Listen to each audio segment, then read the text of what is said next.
श्रीराम रस हनी सहाय जूथ,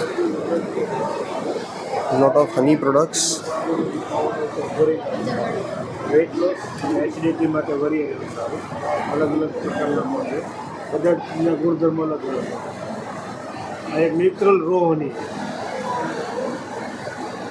મધમાખીની ખેતી અમારી પોતાની મધમાખી તો જે ખેતી થતી હોય વરિયાળીની ખેતી થતી હોય તો ફાર્મમાં મધમાખીની ખેતી કરી હોય ને તો મધમાખી વરિયાળીના ફૂલ પકડી મધ રસ લાવી અને મધ પેટીમાં નાખે. પછી અમે ઘેરે ખાદીના કપડાં ફિલ્ટર કરી બોટલ પેકિંગ કરી અને કોઈ પ્રોસેસ નહીં. રો મધમાખી તમારી પોતાની છે? હા, મધમાખી અમારી પોતાની છે. Very good. ક્યાં છે આ તમારું એક્ઝેક્ટલી? સુરેન્દ્રનગર, ધાંગધ્રા તાલુકો, ગાજણો ગામ છે અમારું.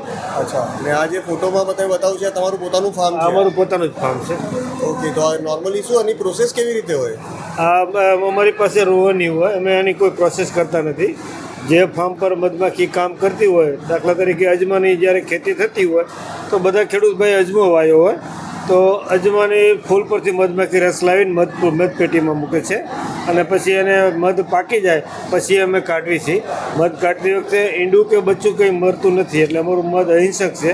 મધ કાઢ્યા પછી ઘરે લાવી અને ખાદીના કપડે આપણે જેમ પાણી કરતા હોય એ રીતે 2 વખત ફિલ્ટર કરી અને બોટલ પેકિંગ કરીએ છીએ. Very good. ને આ બધી બોટલ્સ છે તમારી? હા, તો અલગ અલગ ફ્લેવર્સ, આની અંદર અલગ અલગ ફ્લેવર્સ છે બધા? અલગ અલગ ફૂલોનું મધ છે અમારી પાસે. કયા કયા છે? એક મોરિંગા એટલે સરગવાનું છે, વરિયાળીનું છે અને અજમાનું છે. અચ્છા, વેરી ગુડ. અને આનું શું બેનિફિટ શું હોય આની, એટલે હેલ્થ માટે? આમાં હેલ્થ માટે જે અજમાનું મધ છે, શરદી, ઉધરસ, કફ, ગેસ માટે અજમાનું મધ સારું. જે વેઇટ લોસ અને એસિડિટી માટે વરિયાળીનું મધ સારું. હાર્ડ અને કેલ્શિયમનો પ્રોબ્લેમ હોય તો મોરિંગા એટલે સરગવાનું મધ સારું. Very good. Thank you. તમારું નામ શું sir? Bharatbhai Ranchhodbhai Dedaniya. Okay, thank you. આ તમારી યુટ્યુબ ચેનલ બી છે? હા, શ્રી રામ રસ હની અમારી યુટ્યુબ ચેનલ છે. અમે બધી પ્રોસેસ ફેસબુક એ જ છે, Shri Ram Ras honey. Very good. ચાલો, okay, thank you. Thank you.